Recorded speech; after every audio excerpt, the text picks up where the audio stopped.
Hello, my name is Will Villano, and today I'll be opposing the resolution at hand.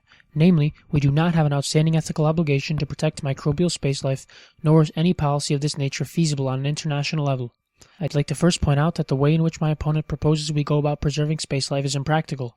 It is erroneous to assume that thorough, extensive cooperation, the likes of which would be required to pull off such an immense feat as complete global cooperation, would actually work on the international stage. International accords are wholly inadequate for the following reasons. Number 1.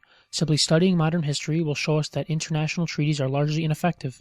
For example, North Korea signed the Nuclear Non-Proliferation Treaty in 1985, which called for the disarmament of nuclear weapons. However, North Korea frequently transgressed the articles of this treaty and withdrew in 2003. At this point, there is nothing to prevent this country from engaging in all-out nuclear warfare. The U.S. has attempted wide-ranging sanctions, export control, changes in foreign aid, as well as several diplomatic initiatives, all to no avail. North Korean leaders simply refuse to comply. A second example includes Iran, a country which signed the treaty but was found in non-compliance. In addition, India, Pakistan, South Sudan, and Israel have not signed the treaty at all.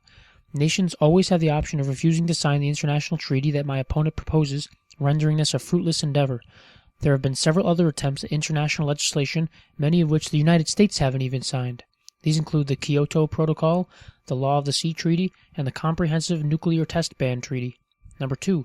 If a treaty of this nature were to pass, it is fair to assume that no consequences would exist for the countries that went against the treaty, as there is no international governing body to distribute punishments of any kind. Number 3. As soon as one country acted against the treaty, other countries will be incentivized to do the same, which could create a snowball effect in which the treaty becomes negligible all around. Now I'd like to directly address some of the points raised by the affirmative side. My opponent has mentioned several times that we must protect the purity of space, but he's failed to establish why we have this ethical obligation. To simply assert that we have this obligation, but not provide reasons as to why, is not enough to sway my opinion, nor the judges for that matter.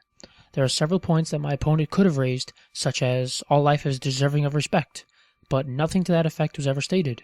At this point, it is clear that the benefits gained by negating the resolution outweigh the essentially negligible obligation my opponent has brought up. These include the obvious economic advantages gained by mining space minerals, as well as the advancement of scientific progress that we gain by exploring the cosmos. There are several other consequences to affirming the resolution. For example, should we remove all the satellites and telescopes from orbit around Earth, because there's always the minuscule chance that space microbes could be floating around the planet? Furthermore, due to overpopulation and the fact that Earth's resources are finite, we must look to space for other habitable planets. Without the ability to launch spacecraft into the cosmos, which is a result of affirming the resolution, we put a halt to this search. My opponent raised an interesting point about alien life, asserting that by not affirming the resolution, it would become impossible to find extraterrestrial life. On the contrary, it is by affirming the resolution that we greatly hinder our search for other life forms. It is only by expanding our space program that we increase the chances of finding out whether or not we are truly alone in this universe. By launching more rockets and telescopes into space, we increase the range and scope in which we can view the universe.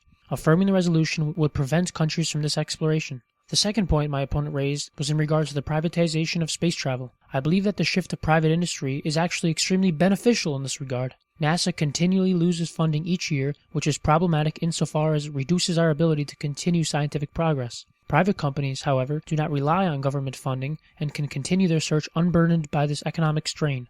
I would also like to quickly point out that my opponent did not include a single citation in his proposition, whereas I included the links to several sources, many of which were scholarly, peer-reviewed journals. Judge, I implore you to take this into account when making your final decision. Finally, in terms of my opponent's point regarding the inadequacy of the Outer Space Treaty, I return to the question, why is the contamination of space an impetus to end all space travel? He has applied a non sequitur, a logical fallacy in which his conclusion, the ban or limit of space travel, does not logically follow from his premise, that space exploration harms microbial life. By failing to establish this connection, namely why space ecosystems are worthy of protection, and why the halting of scientific and economic progress by cutting our space programs is justified. As a result of this case outweighs argument, I believe that no ethical obligation exists that would or should prevent or hinder space travel in any way. The march of progress will not and should not be stopped, for what is humanity's purpose if not to flourish and prosper as a species? Thank you, and I look forward to my opponent's response.